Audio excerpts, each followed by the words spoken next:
নমস্কার বন্ধুরা, আমার ছোট্ট ইউটিউব চ্যানেল আর ডেইলি জিকেতে তোমাদের সবাইকে স্বাগত। আশা করি ভালো আছো সবাই। বন্ধুরা, যারা হাইকোর্টের এক্সামের প্রিপারেশন করছো তোমাদের জন্য ক্লাস নাম্বার 19। আজকের ভিডিওর যে বিষয়টা সেটা হচ্ছে কিং রিলেটেড বা Tripura history related important MCQ কোশ্চেনগুলি খুবই ইম্পর্ট্যান্ট, যেগুলি প্রিভিয়াস ইয়ারে বিভিন্ন সময়ে বিভিন্ন এক্সামে জিজ্ঞেস করা হয়েছে। ঠিক আছে, তো চলো দেখে নিই কোশ্চেনগুলি। যে কোনো পরীক্ষার জন্য কোশ্চেনগুলি ইম্পর্ট্যান্ট। প্রথম কোশ্চেনটা, ত্রিপুরার কোন রাজা আগরতলার জগন্নাথ মন্দিরটি নির্মাণ করেছিলেন? কারণ আনসারটা হবে আগরতলার জগন্নাথ মন্দির নির্মাণ করেছিলেন রাধাকিশোর মাণিক্য বাহাদুর। ওনার যে পিরিয়ডটা ছিল শাসনকাল 1896 থেকে 1909 সাল। তো এই সালের মধ্যেই, এই সময়ের মধ্যেই বানানো হয়েছিল। ঠিক আছে, next question, very very important question একটা। ত্রিপুরার কুঞ্জবন প্রাসাদকে নির্মাণ করেছিলেন? আগরতলা সার্কিট হাউসের পাশে যে পুরনো গভর্নর হাউস, যেটা পুষ্পবন্ত প্যালেস বা কুঞ্জবন প্যালেস, তো সেটা কোন মহারাজা বানিয়েছিলেন? কারণ আনসারটা হবে বীরেন্দ্র কিশোর মাণিক্য। বন্ধুরা, এই কুঞ্জবন প্যালেস কিন্তু, পুষ্পবন্ত প্যালেস কিন্তু এখন 5 স্টার হোটেলে পরিণত হতে যাচ্ছে। তার একটা কারেন্ট অ্যাফেয়ার এসেছিল, এটা কন্ট্রাক্টও সাইন হয়ে গেছে। এটা নিয়ে অনেক বিরোধও হয়েছিল। তো যারা আমার কারেন্ট অ্যাফেয়ার্সগুলি ফলো করো তারা অবশ্যই দেখেছো। ঠিক আছে, না হলে কারেন্ট অ্যাফেয়ার্সের প্লে লিস্ট বানানো আছে আলাদা আলাদা মাসের, তোমরা গিয়ে প্লে লিস্টে দেখতে পারো। নেক্সট কোশ্চেন, ত্রিপুরার কোন রাজা উমাকান্ত একাডেমি নির্মাণ করেছিলেন? উমাকান্ত স্কুল আমরা যেটা জানি, উমাকান্ত একাডেমি কোন রাজা নির্মাণ করেছিলেন? কারণ আনসারটা হবে অপশন ডি, মহারাজা বীরচন্দ্র মাণিক্য। ঠিক আছে, কখন বানিয়েছিলেন? তিনি আগরতলা হায়ার এডুকেশন স্কুল নামে এই স্কুলটা স্থাপন করেছিলেন 1890 সালে। পরবর্তীতে যখন রাধাকিশোর মাণিক্য বাহাদুর সিংহাসন আরোহণ করেন, তখন তিনি এটাকে ডেভেলপ করে 1904 সালে ওনার যে মুখ্যমন্ত্রী ছিল ওনার রাজসভার উমাকান্ত দাসের নাম অনুসারে তিনি এটাকে উমাকান্ত একাডেমি করেন। ঠিক আছে, তো উমাকান্ত দাস কে ছিলেন এরকম নিয়েও কিন্তু প্রিভিয়াস ইয়ারে বিভিন্ন সময় কোশ্চেন করা হয়েছে।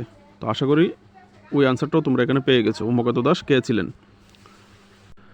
নেক্সট কোশ্চেন, বন্ধুরা, ত্রিপুরার কোন রাজাকে আধুনিক ত্রিপুরার জনক বলা হয়ে থাকে বা ফাদার অফ মডার্ন ত্রিপুরা বলা হয়ে থাকে?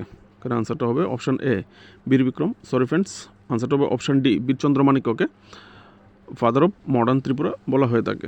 ওনার যে পিরিয়ডটা ছিল 1862 থেকে 1896, তো এই সময় তিনি অনেক রিফর্মস করেছে ত্রিপুরার, যে কারণে ওনাকে ফাদার অফ মডার্ন ত্রিপুরা বলা হয়ে থাকে। ওনার সময় আরবানাইজেশন হয়েছে, শহরের করণের কাজ করা হয়েছে, মিউনিসিপ্যালিটি হয়েছে, উমাকান্ত একাডেমি স্থাপন করা হয়েছে উচ্চশিক্ষার ক্ষেত্রে। ঠিক আছে, হাই সোশিয়াল রিফর্ম হয়েছে।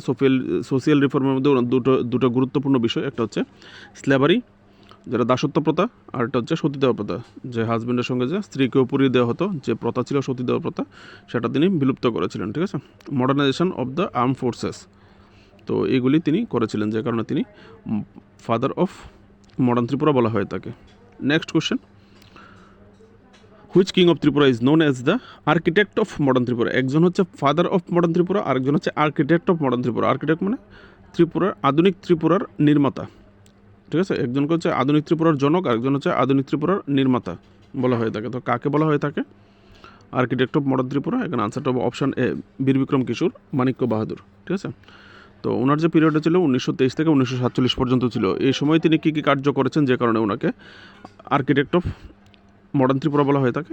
ইনফ্রাস্ট্রাকচার ডেভেলপমেন্ট করেছে, যার মধ্যে এয়ারপোর্ট ছিল 1942 সালে, যে আমাদের আগরতলা এয়ারপোর্ট যেটা বানিয়েছিল সেটা ছিল। এডুকেশন, স্কুল কলেজ স্থাপন করেছিল, হাসপাতাল, ল্যান্ড রিফর্ম, ট্রাইবেল ওয়েলফেয়ার। ঠিক আছে, টিটিএএ ডিসি এর যে কাজ ওই সময়ই কমপ্লিট হয়েছিল। ঠিক আছে, তো আর্কিটেকচার,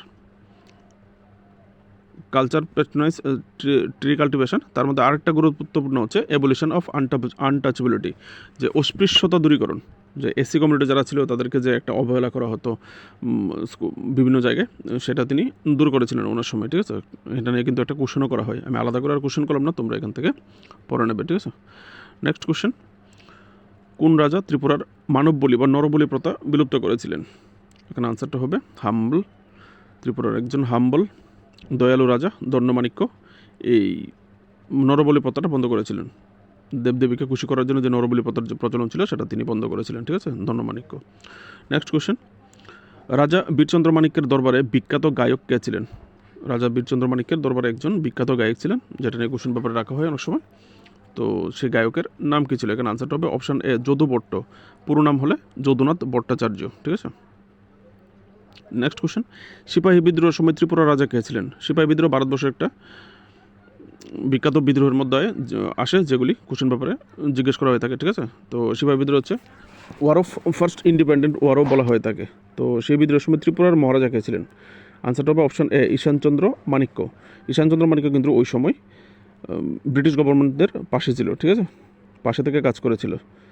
তারা এই দিক থেকে বাংলাদেশ থেকে বাংলা যে রিজিয়ন ছিল সেই রিজিয়ন থেকে যখন সিপাহী বিদ্রোহ যারা করেছিল, বিদ্রোহের সিপাহীদেরকে ত্রিপুরাতে আটকানোর ক্ষেত্রেও কিন্তু তিনি সহযোগিতা করেছিলেন ব্রিটিশদেরকে, ঠিক আছে, এখান থেকে পড়ে নেবে, যদি ওই সময় ত্রিপুরা ভারতের অংশ ছিল না। নেক্সট কোশ্চেন, রবীন্দ্রনাথ ঠাকুর মোট কতবার ত্রিপুরা এসেছিলেন? ভেরি ভেরি একটা ইম্পর্টেন্ট কোশ্চেন, যেটা প্রিভিয়াস ইয়ারে বিভিন্ন সময় পরীক্ষায় জিজ্ঞেস করা হয়েছে। কারণ আনসারটা হবে 7 বার।